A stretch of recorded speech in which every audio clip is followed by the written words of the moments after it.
Asianet ಸುವರ್ಣ news ಇವತ್ತು exclusive ಸುದ್ದಿಯೊಂದನ್ನ break ಮಾಡ್ತಾ ಇದೆ. ರಾಜ್ಯದ ಶಿಕ್ಷಣ ಕ್ಷೇತ್ರಕ್ಕೆ ಸಂಬಂಧಿಸಿದಂತ ಎಕ್ಸ್ಕ್ಲೂಸಿವ್ ಸುದ್ದಿ ಇದು. ಪಕ್ಕಾ ದಾಖಲೆಯೊಂದಿಗೆ ಸುವರ್ಣ ನ್ಯೂಸ್ ಈ ಸುದ್ದಿಯನ್ನ ಬ್ರೇಕ್ ಮಾಡ್ತಾ ಇದೆ.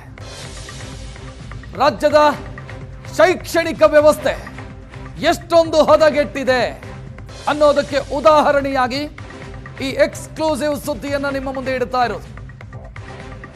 ದುಡ್ಡಿನ ಕರ ಮತ್ತು ಶೈಕ್ಷಣಿಕ ಕ್ಷೇತ್ರವನ್ನ ಯಾವ ರೀತಿ ಹಾಳು ಮಾಡ್ತಿದೆ ಶಿಕ್ಷಣ ಕ್ಷೇತ್ರವನ್ನ, ಇದರ ಸ್ಪಷ್ಟ ಡೀಟೇಲ್ ಅನ್ನ ಸಾಕ್ಷ್ಯ ಸಮೇತ ನಿಮ್ಮ ಮುಂದೆ ಇಡುವಂತ ಪ್ರಯತ್ನವನ್ನು ನಾನು ಮಾಡ್ತಾ ಹೋಗ್ತೀನಿ. ಇದು ಏಷ್ಯಾನೆಟ್ ಸುವರ್ಣ ನ್ಯೂಸ್ನ ಮಹಾ ಎಕ್ಸ್ಕ್ಲೂಸಿವ್ ಪಕ್ಕಾ ದಾಖಲೆಯೊಂದಿಗೆ ಈ ಸುದ್ದಿಯನ್ನ ನಾವು ಬ್ರೇಕ್ ಮಾಡ್ತಾ ಇದ್ದೀವಿ.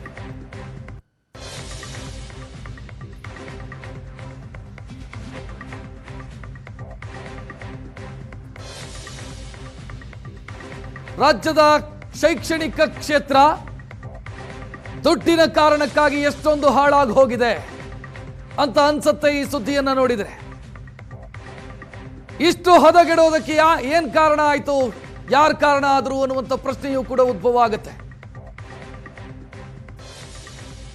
ದಾಖಲೆಗಳೊಂದಿಗೆ ಸುವರ್ಣ ನ್ಯೂಸ್ ಈ ಸುದ್ದಿಯನ್ನ ಬ್ರೇಕ್ ಮಾಡ್ತಾ ಇರೋದು.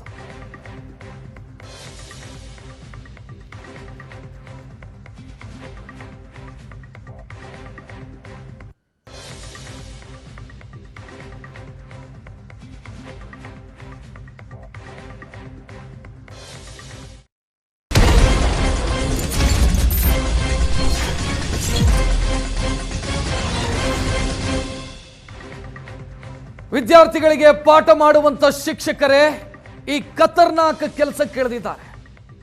ರಾಜ್ಯದ ಅಲ್ಲಲ್ಲಿ ಈ ಖತರ್ನಾಕ್ ಕೆಲಸ ನಡೀತಾ ಇದೆ. ಪಾಠ ಮಾಡೋ ಶಿಕ್ಷಕರೇ ಖತರ್ನಾಕ್ ಕೆಲಸಕ್ಕೆ ಇಳಿದಿರೋದು. ದುಡ್ಡು ಕೊಟ್ರೆ ಎಲ್ಲವೂ ಸಿಗತ್ತೆ ಅನ್ನೋದು ಈ ಸುದ್ದಿಯನ್ನ ನೋಡಿದಾಗ ಬಟಾಬಯಲಾಗುತ್ತೆ.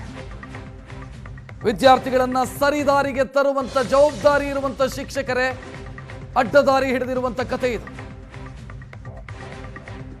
ತಮ್ಮ ಅನಿವಾರ್ಯತೆಗೋಸ್ಕರ ಅಡ್ಡದಾರಿಯನ್ನ ಹಿಡಿದಿದ್ದಾರೆ ಶಿಕ್ಷಕರು.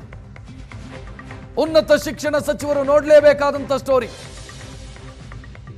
ದುಡ್ಡು ಖರ್ಚು ಮಾಡಿದ್ರೆ PhD ಸರ್ಟಿಫಿಕೇಟ್ ಮನೆ ಬಾಗಿಲಿಗೆ ಬರುತ್ತೆ. ಸದ್ಯ ಈ ರೀತಿ ಫೇಕ್ PhD ಸರ್ಟಿಫಿಕೇಟ್ ಅನ್ನ ಪಡ್ಕೊಂಡು ಕೆಲಸ ಗಿಟ್ಟಿಸಿಕೊಂಡವರು, ಕೆಲಸ ಉಳಿಸಿಕೊಂಡವರು ದೊಡ್ಡ ಸಂಖ್ಯೆಯಲ್ಲಿದ್ದಾರೆ. ಉನ್ನತ ಶಿಕ್ಷಣ ಇಲಾಖೆಗೆ ಸಂಬಂಧಿಸಿದಂತಹ ಸಚಿವರು ನೋಡಲೇಬೇಕಾದಂತ ಸ್ಟೋರಿ ಇದು. PhD ಸರ್ಟಿಫಿಕೇಟ್ಗಳು ರಾಜ್ಯದಲ್ಲಿ ಸೇಲ್ ಆಗ್ತಾ ಇದ್ದಾವೆ. ಯಾರಿಗೆ ಅನಿವಾರ್ಯತೆ ಇದೆಯೋ, ಉದ್ಯೋಗ ಕಳ್ಕೊಳ್ಳುವಂತ ಆತಂಕದಲ್ಲಿ ಯಾವ ಶಿಕ್ಷಕರಿದ್ದಾರೋ, ಉಪನ್ಯಾಸಕರಿದ್ದಾರೋ ಅವರನ್ನ ಟಾರ್ಗೆಟ್ ಮಾಡಿ ದಂಧೆ ನಡೀತಾ ಇರೋದು. ಬಹಳಷ್ಟು ಜನ ಈ ರೀತಿ ಫೇಕ್ PhD ಸರ್ಟಿಫಿಕೇಟ್ ಅನ್ನ ಪಡ್ಕೊಂಡು ಅದನ್ನ ಇಲಾಖೆಗೆ ಸಬ್ಮಿಟ್ ಮಾಡಿ ತಮ್ಮ ಕೆಲಸವನ್ನ ಉಳಿಸಿಕೊಂಡಿದ್ದಾರೆ. ಕೆಲಸ ಉಳಿಬೇಕು ಅಂತ ಆದ್ರೆ PhD ಸರ್ಟಿಫಿಕೇಟ್ ಅನಿವಾರ್ಯ ಅನ್ನುವಂತಹ ಸ್ಥಿತಿ ಬಂದಾಗ ಈ ರೀತಿ ದುಡ್ಡು ಖರ್ಚು ಮಾಡಿ ಸರ್ಟಿಫಿಕೇಟ್ ಅನ್ನ ಪಡ್ಕೊಳ್ಳಲಾಗ್ತಾ ಇದೆ. ಆ ಸರ್ಟಿಫಿಕೇಟ್ಗಳು ಉನ್ನತ ಶಿಕ್ಷಣ ಇಲಾಖೆಯನ್ನು ತಲುಪಿದ್ದಾವೆ. ಅದೇ ಸರ್ಟಿಫಿಕೇಟ್ ಆಧಾರದ ಮೇಲೆ ಬಹಳಷ್ಟು ಜನ ಕೆಲಸ ಉಳಿಸಿಕೊಂಡಿದ್ದಾರೆ, ಬಹಳಷ್ಟು ಜನ ಕೆಲಸ ಪಡ್ಕೊಂಡಿದ್ದಾರೆ. ದಂಧೆ ಯಾವ ರೀತಿ ನಡೀತಾ ಇದೆ, ಉಪನ್ಯಾಸಕರನ್ನ ಯಾವ ರೀತಿ PhD ಆಮಿಷ ಒಡ್ಡಿ ಅವರಿಗೆ PhD ಸರ್ಟಿಫಿಕೇಟ್ ಕೊಡ್ತೀವಿ ಅಂತ ಈ ವ್ಯವಹಾರವನ್ನು ಮಾಡಲಾಗುತ್ತೆ. ಇದರ ಕಂಪ್ಲೀಟ್ ಡೀಟೇಲ್ ಸುವರ್ಣ ನ್ಯೂಸ್ಗೆ ಲಭ್ಯ ಆಗಿದೆ.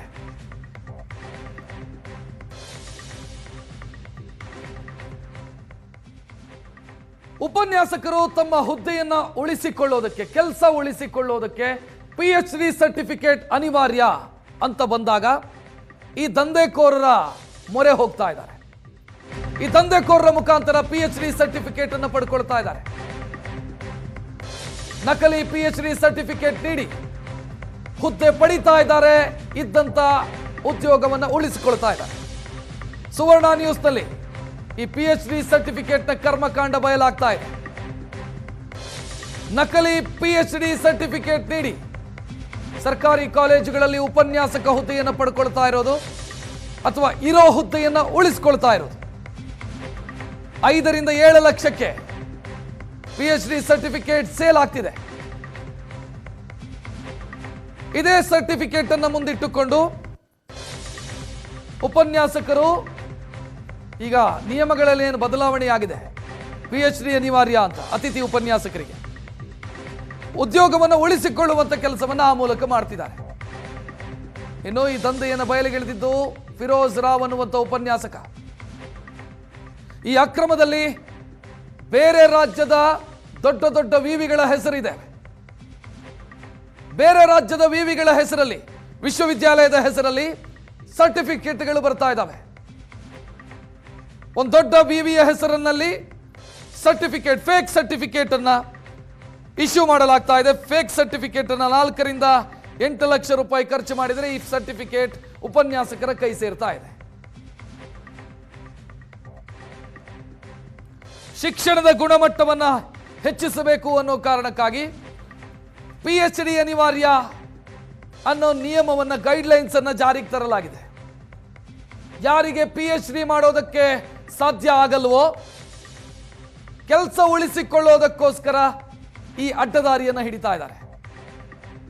ಬೇರೆ ಬೇರೆ ರಾಜ್ಯದ ಯೂನಿವರ್ಸಿಟಿಗಳ ಹೆಸರಲ್ಲಿ PhD ಸರ್ಟಿಫಿಕೇಟ್ ಖರ್ಚು ಮಾಡಿದರೆ ಸಿಗ್ತಾ ಇದೆ. 4 ಲಕ್ಷ, 5 ಲಕ್ಷ, 6 ಲಕ್ಷ, ಈ ರೀತಿ ಒಂದೊಂದು ರೀತಿಯಲ್ಲಿ ಒಂದೊಂದು ಯೂನಿವರ್ಸಿಟಿಯ ಹೆಸರಿನ ರೇಟ್ಗಳಿದ್ದಾವೆ. ಕಷ್ಟಪಟ್ಟು PhD ಮಾಡೋದಕ್ಕಾಗಲ್ಲ, ಅಥವಾ PhD ಮಾಡೋದಕ್ಕೆ ಸದ್ಯಕ್ಕೆ ನನ್ನಿಂದ ಸಾಧ್ಯ ಇಲ್ಲ, ಆದರೆ ಕೆಲಸ ಉಳಿಬೇಕು ಅಂತ ಬಯಸ್ತಾ ಇರೋರು ಈ ರೀತಿ ಅಡ್ಡದಾರಿಯ ಮುಖಾಂತರ ಸರ್ಟಿಫಿಕೇಟ್ ಪಡಿತಾ ಇದ್ದಾರೆ.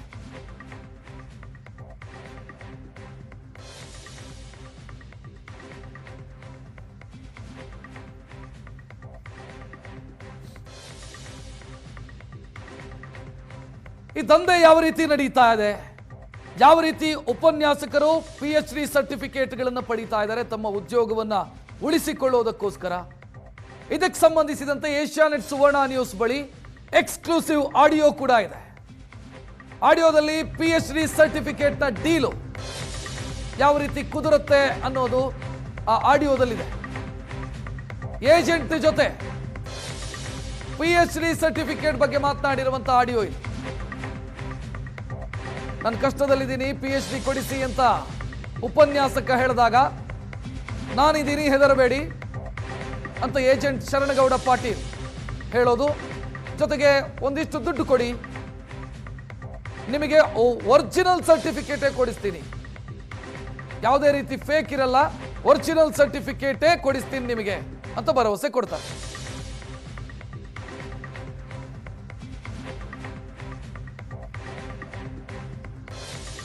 ಶರಣಗೌಡ ಪಾಟೀಲ್ ಫೋಟೋವನ್ನು ನೋಡ್ತಾ ಇದ್ದೀರಿ. ಏಜೆಂಟು PhD ಸರ್ಟಿಫಿಕೇಟ್ ಕೊಡಿಸ್ತೀನಿ ಅಂತ ಭರವಸೆ ಕೊಡುವಂತ ಏಜೆಂಟು.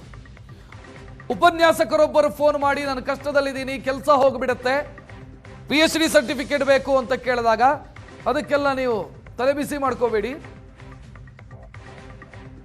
ಸರ್ಟಿಫಿಕೇಟ್ ನಾನು ಕೊಡಿಸ್ತೀನಿ, ಒಂದಿಷ್ಟು ಖರ್ಚಾಗತ್ತೆ, ದೇಶದ ಪ್ರತಿಷ್ಠಿತ ವಿವಿಯ ಹೆಸರಲ್ಲೇ ಸರ್ಟಿಫಿಕೇಟ್ ಸಿಗತ್ತೆ ನಿಮಗೆ, ಅದು ಒರಿಜಿನಲ್ ಸರ್ಟಿಫಿಕೇಟೇ ಕೊಡಿಸ್ತೀನಿ, ಅಡ್ಮಿಷನ್ನು ಅದು ಇದು ಅಂತ ಪ್ರಕ್ರಿಯೆಗಳೇನೆಲ್ಲ ಇದಾವೆ ಅದೆಲ್ಲವನ್ನೂ ಮಾಡಿಸ್ತೀನಿ ಅಂತ ಭರವಸೆ ಕೊಡ್ತಾರೆ. ಹಲೋ ಸರ್, ನಮಸ್ತೆ ಸರ್. ನಾನು ಬಳ್ಳಾರಿಯಿಂದ ಸರ್. ಹೇಳಿ. ಸತೀಶ್ ಅಂತ ಸರ್ ಮಾತಾಡೋದು, ಗೆಸ್ಟ್ ಫ್ಯಾಕಲ್ಟಿ. ನಮಸ್ತೆ ಸರ್, ಹೇಳಿ ಸರ್. ನಮಸ್ತೆ ಸರ್, ನಾನು ಗೆಸ್ಟ್ ಫ್ಯಾಕಲ್ಟಿಯಾಗಿ ವರ್ಕ್ ಮಾಡ್ತಿದ್ದೀನಿ ಸರ್. ಹೇಳಿ ಸರ್, ಏನಾಗಿದೆ? ಏನಿಲ್ಲ ಸರ್, ನಾನು ಒಂದು 6 ವರ್ಷ ಸರ್ವಿಸ್ ಇದೆ ಸರ್. 6-7 ವರ್ಷ, ಒಂದು 7 ಇಯರ್ಸ್ ಸರ್ವಿಸ್ ಇದೆ ಸರ್ ಡಿಪಾರ್ಟ್ಮೆಂಟ್ ಸರ್. ಈಗ ಅನ್ಕ್ವಾಲಿಫೈಡ್ ಅಂತೇಳಿ, ಇವ್ರು ಕ್ವಾಲಿಫೈಡ್ ಅಂತೇಳಿ ಹೊರಗೆ ಹಾಕ್ಬಿಟ್ರ ಸರ್. ಇದೆ ಸರ್. ಏನ್ ಕೆಸೆಟ್ ಏನ್ ಸರ್? ಇಲ್ಲ ಸರ್, PhD ಇಲ್ಲ ಸರ್ ನಂದು. ಏನೋ ನಿಮ್ಮ ಹೆಸರು ವಿರೂಪಾಕ್ಷ ಸರ್ ಕೊಟ್ರಿ ಸರ್ ನಂಬರ್. ಸರ್ ನಮ್ಗೆ ಸ್ವಲ್ಪ PhD ತಂದು ಕೊಟ್ರೆ ಅನುಕೂಲ ಆಗುತ್ತೆ ಸರ್. ನಿಮ್ಗೆ ಕೆಲಸ ಮಾಡಿ, ಈ ಕೆಲಸ ಮಾಡಿ, ನಿಮ್ಗೆ ಈ ಸತ್ಯದಾಗ ಸಿಗಲ್ಲ, ಅಪ್ ಟು ಜೂನ್ ತರ ಸಿಗ್ತಾವ ನೋಡ್ರಿ ಡಾಕ್ಯುಮೆಂಟ್ಸ್. ಅಲ್ಲ ಸರ್, ಈಗ ಯಾವ್ಯಾವ ಚೌಧರಿ ಚರಣ್ ಸಿಂಗ್ ಅವು ಇವು ಫೇಕ್ ಅಂತ ಯಾವ್ದಾಡ Arunachal Pradesh, 5 university, number 1 university, ಎಲ್ಲ ನಿಮ್ದು ಡಾಕ್ಯುಮೆಂಟ್ಸ್ ಆನ್ಲೈನ್ ಸ್ಕ್ಯಾನ್ ಆಗ್ತವೆ. ಆಮೇಲೆ ನಿಮ್ ವೆಬ್ಸೈಟ್ ನಾಗ ಡೀಟೇಲ್ ಬರ್ತವೆ, ಗೈಡ್ ಡೀಟೇಲ್ಸ್ ಬರ್ತವೆ, ನಿಮ್ ಟ್ರಾಫಿಕ್ ಬರ್ತವೆ, ಎಲ್ಲ ಬರ್ತವೆ. ನಿಮ್ದು 2 ವರ್ಷ ಬೋನಸ್ ಸಿಗ್ತದೆ ನೋಡ್ರಿ. ಹೌದಾ? ಯಾವ ಯೂನಿವರ್ಸಿಟಿ ಸರ್ ಅದು? ಅರುಣೋದಯ ಯೂನಿವರ್ಸಿಟಿ. ಅರುಣಾಚಲ ಪ್ರದೇಶನಾ? ಹಾ ರೈಟ್. ಅಲ್ಲ ಸರ್, ಈಗ ದುಡ್ಡು ಮತ್ತೆ ಅದು ಫೇಕ್ ಅಂತ ಹೇಳ್ತಾರಲ್ಲ ಸರ್, ಚೆಕ್ ಮಾಡ್ತಾರ? ಎಲ್ಲಿ ಹೇಳ್ತಾರೆ? ಯಾರು ಹೇಳಿದ್ರು ನಿಮ್ಗೆ? ಈಗೆಲ್ಲ ಅದನ್ನ ಹರಿದಾಡ್ತಿದಲ್ಲ ಸರ್. ಅಲ್ಲಲ್ಲ, ಅಂತ ಆ ಯೂನಿವರ್ಸಿಟಿ ಬೇಕಲ್ಲ, ಅದು ರೆಗ್ಯುಲರ್ ಯೂನಿವರ್ಸಿಟಿ. ನಿಮ್ಗೆ ಎಲ್ಲ ಡಾಕ್ಯುಮೆಂಟ್ಸ್ ಆನ್ಲೈನ್ ಚೆಕ್ ಆಗ್ತದೆ. ಆ ವೆಬ್ಸೈಟ್ ನಾಗ ನಿಮ್ಮೆಲ್ಲ ಡೀಟೇಲ್ ಬರ್ತದೆ, ನಿಮ್ ಅಡ್ಮಿಷನ್ ಆದ ಎಲ್ಲಟ್ಟು ಬರ್ತದೆ. ಅಲ್ಲ ಸರ್, ಎಲ್ಲಟ್ಟು ಬರ್ತದೆ ಅದ್ರಾಗ. ಸರ್ ಎಷ್ಟಾಗುತ್ತೆ ಸರ್ ಅಮೌಂಟ್ ಅದು? 4,50,000 ರೂಪಾಯಿ ಅದ. ಅಲ್ಲ, ರೆಗ್ಯುಲರ್ ಎಲ್ಲ ಟೀಚರ್ಸ್ ಎಲ್ಲ ಬಂದ್ಬಿಡ್ತಾವ ಸರ್? ಎಲ್ಲನ ನೀನು 3 ಸಲ ವಿಸಿಟ್ ಮಾಡ್ಬೇಕಲ್ಲ ಯೂನಿವರ್ಸಿಟಿಗೆ. 3 ಸಲ ವಿಸಿಟ್ ಮಾಡ್ಬೇಕಾ ಸರ್? 3 ಸಲ ವಿಸಿಟ್ ಮಾಡ್ಬೇಕು. ಅಲ್ಲಿ ಹೋಗಿ ಅಟೆಂಡೆನ್ಸ್ ಇರ್ತದೆ, ಅಟೆಂಡೆನ್ಸ್ ಸಿಗ್ನೇಚರ್ ಮಾಡ್ಬೇಕು ನೀನು. ಶರಣಗೌಡ ಪಾಟೀಲ್ ಮಾತನಾಡಿದ್ದನ್ನು ನೋಡಿದ್ರಿ. PhD ಸರ್ಟಿಫಿಕೇಟ್ ಅನ್ನು ನಾನು ಕೊಡಿಸ್ತೀನಿ, 4,30,30,000 ರೂಪಾಯಿ ಖರ್ಚಾಗುತ್ತೆ. ಅದು ಎಲ್ಲಿಯ PhD ಸರ್ಟಿಫಿಕೇಟ್ ಅಂತಂದ್ರೆ ಅರುಣಾಚಲ ಪ್ರದೇಶದ ಅರುಣೋದಯ ಯೂನಿವರ್ಸಿಟಿ. ಇದು ಫೇಕಾ ಅಂತ ಅವ್ರು ಕೇಳಿದಾಗ, ಆ ಉಪನ್ಯಾಸಕ ಪ್ರಶ್ನೆ ಮಾಡಿದಾಗ, ಫೇಕ್ ಅಲ್ಲ, ಅದು ಅಡ್ಮಿಷನ್ ಆಗುತ್ತೆ ಮತ್ತು ನಿಮಗೆ ಬೇಕಾದಂಥ ಸಬ್ಜೆಕ್ಟ್ಗಳು, ಟಾಪಿಕ್ಕು, ಜೊತೆಗೆ ಬೋನಸ್ಸು ಇದೆಲ್ಲವೂ ಸಿಗುತ್ತೆ, ಯಾವುದೇ ರೀತಿಯಲ್ಲಿ ಫೇಕ್ ಅಲ್ಲ ಅಂತ. ಇನ್ನು ಬೇರೊಂದು ಯೂನಿವರ್ಸಿಟಿಯ ಹೆಸರು ಕೂಡ ಬರುತ್ತೆ ಇಲ್ಲಿ, ಚೌಧರಿ ಚರಣ್ ಸಿಂಗ್ ಯೂನಿವರ್ಸಿಟಿ. ಅಲ್ಲಿನ PhD ಸರ್ಟಿಫಿಕೇಟ್ ಸಿಗುತ್ತಲ್ವಾ ಅಂತ ಉಪನ್ಯಾಸಕರು ಪ್ರಶ್ನೆ ಕೇಳಿದ್ದನ್ನು ನೀವು ನೋಡಬಹುದು. ಸೊ ಅಲ್ಲಿಗೆ ಒಂದು ಸ್ಪಷ್ಟವಾಗ್ತಾ ಇದೆ. ಸದ್ಯ ಈ PhD ಸರ್ಟಿಫಿಕೇಟ್ ಅನ್ನ ಮಾರಾಟ ಮಾಡಲಾಗ್ತಿದೆ. ಯಾಕಂತಂದ್ರೆ ಕರ್ನಾಟಕದಲ್ಲಿ ಅತಿಥಿ ಉಪನ್ಯಾಸಕರ ವಿಚಾರದಲ್ಲಿ ಗೈಡ್ಲೈನ್ಸ್ ಅನ್ನು ಬದಲಾಯಿಸಲಾಗಿದೆ. PhD ಸರ್ಟಿಫಿಕೇಟ್ ಇದ್ರೆ ಮಾತ್ರ ಉದ್ಯೋಗ ಉಳಿಯುತ್ತೆ ಅನ್ನುವಂಥ ಸ್ಥಿತಿ ನಿರ್ಮಾಣ ಆಗಿರೋದ್ರಿಂದ PhD ಸರ್ಟಿಫಿಕೇಟ್ಗೆ 4,30,000 ರೂಪಾಯಿ ಕೊಡಬೇಕು. ಎಲ್ಲ ದಾಖಲೆ ಸಿಗತ್ತೆ, ಫೇಕ್ ಅನ್ಸೋದೇ ಇಲ್ಲ. ಅರುಣಾಚಲ ಪ್ರದೇಶದ ಅರುಣೋದಯ ವಿವಿ ಈ PhD ಸರ್ಟಿಫಿಕೇಟ್ ಅನ್ನು ಕೊಡುತ್ತೆ. ಕೆಲ ದಾಖಲೆಗಳನ್ನು ಕೊಡಬೇಕು ಉಪನ್ಯಾಸಕರು, ಮತ್ತು ಜೊತೆಗೆ ಒಂದಿಷ್ಟು ದುಡ್ಡು ಕೊಡಬೇಕು, 4,30,000 ರೂಪಾಯಿ ದುಡ್ಡು ಕೊಡಬೇಕು. ಇದು ಕೊಟ್ಟರೆ ಎಲ್ಲ ಪ್ರೊಸೀಜರ್ಗಳು ಆಗತ್ತೆ. ಅಂದರೆ PhDಗೆ ಬೇಕಾದಂಥ ಪ್ರೊಸೀಜರ್ಗಳು ಏನೆಲ್ಲ ಇದ್ದಾವೆ, ಅಡ್ಮಿಷನ್ ನಿಂದ ಹಿಡಿದು ಎಲ್ಲವೂ ಕೂಡ, ಆ ಥೀಸಿಸ್ಸು ಇದು ಎಲ್ಲವನ್ನ ಕೂಡ ರೆಡಿ ಮಾಡಿಕೊಡ್ತೀವಿ. 4,30,000 ರೂಪಾಯಿ ಖರ್ಚಾಗತ್ತೆ. ಜೂನ್ ತಿಂಗಳ ಹೊತ್ತಿಗೆ ನಿಮಗೆ ಸರ್ಟಿಫಿಕೇಟ್ ಕೈ ಸೇರುತ್ತೆ ಅಂತ ಏಜೆಂಟ್ ಭರವಸೆ ಕೊಡ್ತಾ ಇರೋದನ್ನು ನೀವು ನೋಡಬಹುದು. ಸರ್ಟಿಫಿಕೇಟ್ಗೆ ಏನೇನು ಡಾಕ್ಯುಮೆಂಟ್ ಬೇಕು ಅನ್ನೋದನ್ನು ಕೂಡ ಆತ ಹೇಳ್ತಾನೆ, ಏನೇನು ಡಾಕ್ಯುಮೆಂಟ್ ನೀವು ಕೊಡಬೇಕಾಗತ್ತೆ ಅಂತ.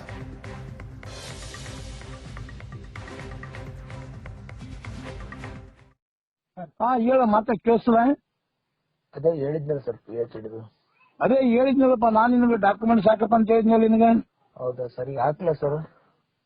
ಹಾಕಿ. ಎಲ್ಲಿಂದ ಯಾವ ಡಾಕ್ಯುಮೆಂಟ್ಸ್ ಹಾಕ್ತೀರ? SSLC ಮಾರ್ಕ್ಸ್ ಕಾರ್ಡು, ಮತ್ತೆ ಸರ್ ಡಿಗ್ರಿ 3 ವರ್ಷದ ಮಾರ್ಕ್ಸ್ ಕಾರ್ಡ್, ಆಮೇಲೆ PG 2 ಮಾರ್ಕ್ಸ್ ಕಾರ್ಡ್, PGದು ಪಾಸಿಂಗ್ ಸರ್ಟಿಫಿಕೇಟ್, ಮತ್ತೆ ಡಿಗ್ರಿದು ಪಾಸಿಂಗ್ ಸರ್ಟಿಫಿಕೇಟ್, ಆಮೇಲೆ ಒಂದು ಆಧಾರ್ ಕಾರ್ಡ್, ಒಂದು photo. Okay sir. Okay. Amount ಏನು? ಅಮೌಂಟ್ ಈಗ 1.5 ಲಕ್ಷ ತನಕ ಕಟ್ಟಬೇಕು ಈಗ ಸದ್ಯ. ಯಾವಾಗ ಕಟ್ಟಬೇಕು ಸರ್? ನೀನು ನಾಳೆಗೆ ಕಟ್ಟು, ನಾಳೆ ಕಟ್ಟು, ನಾನು ಅಕೌಂಟ್ ನಂಬರ್ ಕೊಡ್ತೀನಿ, ನನ್ನ ಅಕೌಂಟ್ಗೆ ಹಾಕಿ ಮುಗಿದೋಯ್ತು. Okay sir. ಈಗ ಮೈಸೂರಲ್ಲಿ ಎಕ್ಸಾಮ್ ಸರ್? ಅವರು ಕರೀತಾರ ನಿನ್ಗೆ, ಎಲ್ಲಿಗೆ? ನಿನ್ಗೊಂದು ಡೇಟ್ ಕೊಡ್ತಾರ, ನಾ ಎಲ್ಲ ಹೇಳ್ತೀನಿ, ಆ ಡೇಟ್ ಕೊಡ್ತೀನಿ, ಆ ಡೇಟಿಗೆ ನೀ ಬಂದು ಅಲ್ಲಿ ಎಂಟ್ರೆನ್ಸ್ ಎಕ್ಸಾಮ್ ತಗೊಂತಾರ. ಹೌದಾ ಸರ್? ಅದೇ ಮೈಸೂರಲ್ಲಿ? ಮೈಸೂರಿನಲ್ಲಿ ತಗೊಂತಾರ. ಬಟ್ ಅದು ತಗೊಳ್ಳೋದು ನಿಮ್ದು ಅಡ್ಮಿಷನ್ ಆಗೋದು ಅರುಣೋದಯ ಯೂನಿವರ್ಸಿಟಿ. ನಿನಗೆ ಅದು ನಿನಗೊಂದು ಪಾಸಿಂಗ್ ಸರ್ಟಿಫಿಕೇಟ್ ಹಾಕಿ ನೋಡು, ಒಂದು PGದು ಒಂದು ಪಾಸಿಂಗ್, PG ಆಗೋದು ಒಬ್ಬರದು MA ಎಕನಾಮಿಕ್ಸ್, ಅದೊಂದು ಪಾಸಿಂಗ್ ಸರ್ಟಿಫಿಕೇಟ್ ಹಾಕಿ ನೋಡು. ಆ ತರನೇ ಬರ್ತಾವ ಮುಂದೆ ಡಾಕ್ಯುಮೆಂಟ್ಸ್ ನೀವೇನಾದ್ರು. ಅಲ್ಲ, ಈಗ PG ಮಾರ್ಕ್ಸ್ ಕಾರ್ಡ್ ಅಂದಿರಲ್ಲ, ಅದು ಎಲ್ಲಿದ ಹಾಕ್ತೀರಿ ನೀವು? ಅರುಣೋದಯ ಯೂನಿವರ್ಸಿಟಿ ಹಾಕ್ತೀನಿ ಅಂತ ನಿನ್ಗೆ. ಹೌದಾ? ಇಲ್ಲ ಸರ್, ಅರುಣೋದಯ ಯೂನಿವರ್ಸಿಟಿ ಪ್ರಾಬ್ಲಮ್ ಆಗ್ತಾವಲ್ಲ, ಮತ್ತೆ ನನಗೆ ಇದಾಗ್ಬಿಡುತ್ತೆ ಅಷ್ಟೇ. ಆಗಲಕ್ ಸಾಧ್ಯನೇ ಇಲ್ರಿ. ನಿಮ್ಗೆ ಚಾಲೆಂಜ್ ಮೇಲೆ ಹೇಳ್ತೀನಿ ನಿನ್ಗೆ ಯೂನಿವರ್ಸಿಟಿ ಕರ್ಸಂದು ಸಿಗ್ನೇಚರ್ ಮಾಡ್ಸಂತಾರ, ಎಲ್ಲ ಡೀಟೇಲ್ಸ್ ಬರ್ತದಂತ ಅಂದಾಗ ಲೆಕ್ಕ ಹಾಕಿನ ಇದ್ರ ಮೇಲೆ. ಹೌದೌದು, ಉಪೇಂದ್ರ ಸರ್ ಹೇಳಿದ್ರು ಬಿಡ್ರಿ, ನಿಮ್ ಬಗ್ಗೆ ಹೇಳಿದ್ರು. ಇವ್ರು ಯಾರು? ಇವ್ರಿ ಸರ್, ನಮ್ಮ ವಿರೂಪಾಕ್ಷ ಸರ್. ಆಯ್ತು. ನಮ್ಮ ಕಲಿಗೆ ಪತ್ತ ಇಲ್ಲ ಸುರ್ಪುರ್ಕಾನೀಗ ಒಳ್ಳೆ ಸುರ್ಪುರಕ್ಕೆ ಬಂದಾರ ಸರ್. ನೀರ್ತಾಕ್ಷಿ. ಅರುಣಾಚಲ ಪ್ರದೇಶದಲ್ಲಿರುವಂತ ಇಟಾನಗರದಲ್ಲಿರುವಂತ ಅರುಣೋದಯ ಯೂನಿವರ್ಸಿಟಿಯಿಂದ PhD ಸರ್ಟಿಫಿಕೇಟ್ ಕೊಡಿಸ್ತೀನಿ, ಒಂದಿಷ್ಟು ಖರ್ಚಾಗತ್ತೆ. ಮೈಸೂರಲ್ಲಿ ಅಡ್ಮಿಷನ್ ಪ್ರಕ್ರಿಯೆಗಳಾಗತ್ತೆ, ಅಂದ್ರೆ ಎಂಟ್ರೆನ್ಸ್ ಟೆಸ್ಟ್ ಆಗತ್ತೆ, ಆ ನಂತರ ಎಲ್ಲವೂ ಕೂಡ ಮುಂದಕ್ಕೆ ಆಗ್ತಾ ಹೋಗುತ್ತೆ ಅನ್ನೋದು ಏಜೆಂಟ್ ಕೊಡುವಂತ ಭರವಸೆ. ಅತಿಥಿ ಉಪನ್ಯಾಸಕರಾಗೋದಕ್ಕೆ ಕೆಸೆಟ್, ನೆಟ್ ಮತ್ತು PhD ಕಡ್ಡಾಯ ಅಂತ ಸರ್ಕಾರದ ಆದೇಶದ ಬಳಿಕ ಈಗ PhD ಸರ್ಟಿಫಿಕೇಟ್ಗೆ ಬೇಡಿಕೆ ಹೆಚ್ಚಾಗಿದೆ. ಬ್ರೋಕರ್ಗಳ ಮೊರೆ ಹೋಗ್ತಿದ್ದಾರೆ ಉಪನ್ಯಾಸಕರು, ಅತಿಥಿ ಉಪನ್ಯಾಸಕರು. ಕೇಳಿದಷ್ಟು ಹಣ ಕೊಟ್ಟು ಸರ್ಟಿಫಿಕೇಟ್ ಪಡ್ಕೊಳ್ಳಲಾಗ್ತಾ ಇದೆ. ಅದರಲ್ಲಿ ಚೌಧರಿ ಚರಣ್ ಸಿಂಗ್ ವಿವಿ, ಮಗಧ ವಿವಿ, ಅಣ್ಣಾಮಲೆ ವಿವಿ, ಮೊನಡಾ ವಿವಿ, ಅರುಣೋದಯ ವಿವಿ. ಈಗಾಗಲೇ ಅದನ್ನ ನೀವು ಆಡಿಯೋ ಕೇಳಿಸ್ಕೊಂಡ್ರಿ. ಅರುಣೋದಯ ವಿವಿ ಇರೋದು ಅರುಣಾಚಲ್ ಪ್ರದೇಶದಲ್ಲಿ. ಸೊ ಇದರ ಹೆಸರಲ್ಲಿ PhD ಸರ್ಟಿಫಿಕೇಟ್ ಅನ್ನು ಕೊಡಲಾಗ್ತಾ ಇದೆ. ಆದರೆ ಈ ಸರ್ಟಿಫಿಕೇಟ್ ಫೇಕು ಅನ್ನೋದು ಕೂಡ ಗಮನಿಸಬೇಕು. ನಕಲಿ ಸರ್ಟಿಫಿಕೇಟ್ ಅನ್ನು ಏಜೆಂಟ್ಗಳು ಕೊಡ್ತಾ ಇರೋದು. ಈ ನಕಲಿ ಸರ್ಟಿಫಿಕೇಟ್ ಅನ್ನೇ ಇಲಾಖೆಗೆ ಸಬ್ಮಿಟ್ ಮಾಡ್ತಾ ಇದ್ದಾರೆ ಅತಿಥಿ ಉಪನ್ಯಾಸಕರು. ಅಂದ್ರೆ ಯಾರು ಖರೀದಿ ಮಾಡಿದ್ದಾರೋ ಆ ಉಪನ್ಯಾಸಕರು ಇದೇ ಸರ್ಟಿಫಿಕೇಟ್ ಅನ್ನ ಸಬ್ಮಿಟ್ ಮಾಡ್ತಾ ಇರೋದು. ನೋಡ್ತಾ ಇದ್ರಿ, ಇದು ಚೌಧರಿ ಚರಣ್ ಸಿಂಗ್ ವಿವಿಯ PhD ಸರ್ಟಿಫಿಕೇಟ್, ಇದು ನಕಲಿ ಸರ್ಟಿಫಿಕೇಟ್. PhD ಸರ್ಟಿಫಿಕೇಟ್ ಅನ್ನು ನೋಡ್ತಾ ಇದ್ರಿ, ಚೌಧರಿ ಚರಣ್ ಸಿಂಗ್ ವಿವಿ. ಈ ರೀತಿ ಸರ್ಟಿಫಿಕೇಟ್ ಅನ್ನು ಕೊಡಲಾಗುತ್ತೆ. ಕನ್ನಡ ವಿಭಾಗವೇ ಇಲ್ಲದ ವಿವಿಯಲ್ಲಿ ಕನ್ನಡ ವಿಚಾರದ PhD. ಅಂದ್ರೆ ನೀವು ಈಗ ನೋಡ್ತಾ ಇದ್ದೀರಲ್ಲ ಚೌಧರಿ ಚರಣ್ ಸಿಂಗ್ ವಿವಿ, ಇಲ್ಲಿ ಕನ್ನಡ ವಿವಿ, ಕನ್ನಡ ಸಬ್ಜೆಕ್ಟೇ ಇಲ್ಲ. ಇಲ್ಲಿ ಕನ್ನಡದಲ್ಲಿ PhD ಪಡೆದಿದ್ದಾರೆ ಅನ್ನುವಂಥ ಪ್ರಮಾಣ ಪತ್ರವನ್ನು ಕೊಡಲಾಗುತ್ತೆ. ಯಾವ ವಿವಿಯಲ್ಲಿ ಕನ್ನಡ ಸಬ್ಜೆಕ್ಟೇ ಇಲ್ವೋ, ಕನ್ನಡ ವಿಭಾಗವೋ ಇಲ್ವೋ, ಚೌಧರಿ ಚರಣ್ ಸಿಂಗ್ ವಿವಿ, ಅಲ್ಲಿ PhD ಸರ್ಟಿಫಿಕೇಟ್ ಕೊಡ್ತಾ ಇರೋದು. ಆ ಸರ್ಟಿಫಿಕೇಟ್ ಅನ್ನು ನೀವು ನೋಡ್ತಾ ಇದ್ದೀರಿ. ಇದು ಚೌಧರಿ ಚರಣ್ ಸಿಂಗ್ ವಿವಿ ಹೆಸರಲ್ಲಿ ಕೊಡಲಾಗಿರುವಂತಹ PhD ಸರ್ಟಿಫಿಕೇಟ್ ಕನ್ನಡ ವಿಚಾರದಲ್ಲಿ, ಕನ್ನಡದ ವಿಷಯದಲ್ಲಿ. ಕನ್ನಡ ವಿಭಾಗ ಇಲ್ಲದಂತ ವಿವಿ ಕನ್ನಡ ವಿಷಯದ PhD ಸರ್ಟಿಫಿಕೇಟ್ ಅನ್ನು ಕೊಡುತ್ತೆ. ಯಾವ ರೀತಿ ಮೋಸ ಆಗ್ತಿದೆ ಅನ್ನೋದನ್ನು ನೀವು ಗಮನಿಸಬಹುದು.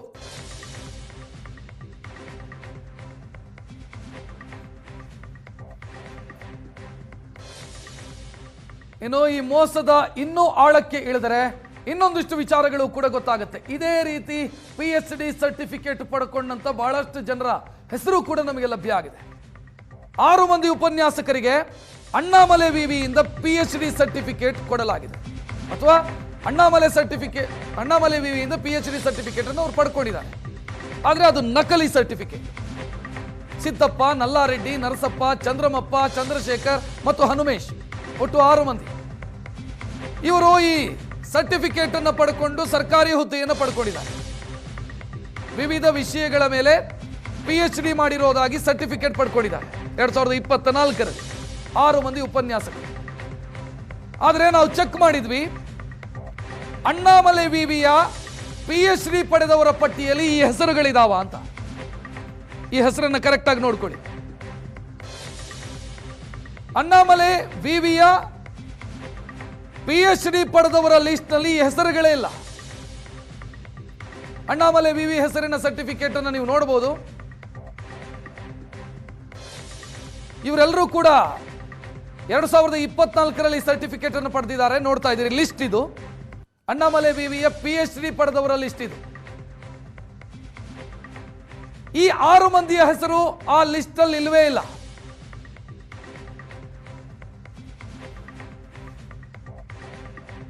ಆರು ಮಂದಿಯ ಹೆಸರನ್ನು ನಾನು ಈಗಾಗಲೇ ಹೇಳಿದೆ. ಇವರು 2024ರಲ್ಲಿ ವಿವಿಧ ವಿಚಾರದಲ್ಲಿ, ವಿವಿಧ ವಿಷಯದಲ್ಲಿ ಸರ್ಟಿಫಿಕೇಟ್ PhD ಮಾಡಿದೀವಿ ಅಂತ ಸರ್ಟಿಫಿಕೇಟ್ ಸಬ್ಮಿಟ್ ಮಾಡಿದ್ದಾರೆ. ಆದರೆ ಈ ಸರ್ಟಿಫಿಕೇಟ್ ಅನ್ನ ಕ್ರಾಸ್ ಚೆಕ್ ಮಾಡಿದ್ರೆ ಈ ಸರ್ಟಿಫಿಕೇಟ್ ಫೇಕು ಅನ್ನೋದು ಗೊತ್ತಾಗುತ್ತೆ. ಅಣ್ಣಾಮಲೆ ವಿವಿಯ ಸರ್ಟಿಫಿಕೇಟ್ ಚೆಕ್ ಮಾಡಿದ್ರೆ ಇನ್ನೊಂದು ವಿಚಾರ ಇದೆ. ಇಲ್ಲಿ ಅಣ್ಣಾಮಲೆ ವಿವಿಗೆ ನ್ಯಾಕ್ನಿಂದ A+ ಗ್ರೇಡ್ ಇದೆ. ಈ 6 ಮಂದಿ ಉಪನ್ಯಾಸಕರು ಕೊಟ್ಟಂತ ಸರ್ಟಿಫಿಕೇಟ್ ನಲ್ಲಿ A ಗ್ರೇಡ್ ಅಂತ ಇದೆ. ಅಂದ್ರೆ ಈ ಸರ್ಟಿಫಿಕೇಟ್ ಫೇಕು ಅನ್ನೋದು ಕ್ಲಿಯರ್ ಆಗಿ ಗೊತ್ತಾಗುತ್ತೆ.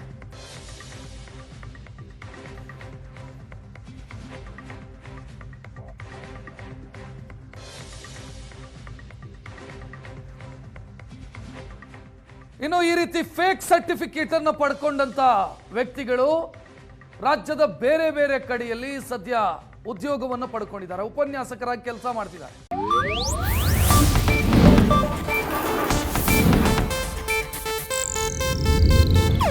ಇದು ಏಷ್ಯಾನೆಟ್ ನ್ಯೂಸ್ ನೆಟ್ವರ್ಕ್ ಪ್ರಸ್ತುತಿ.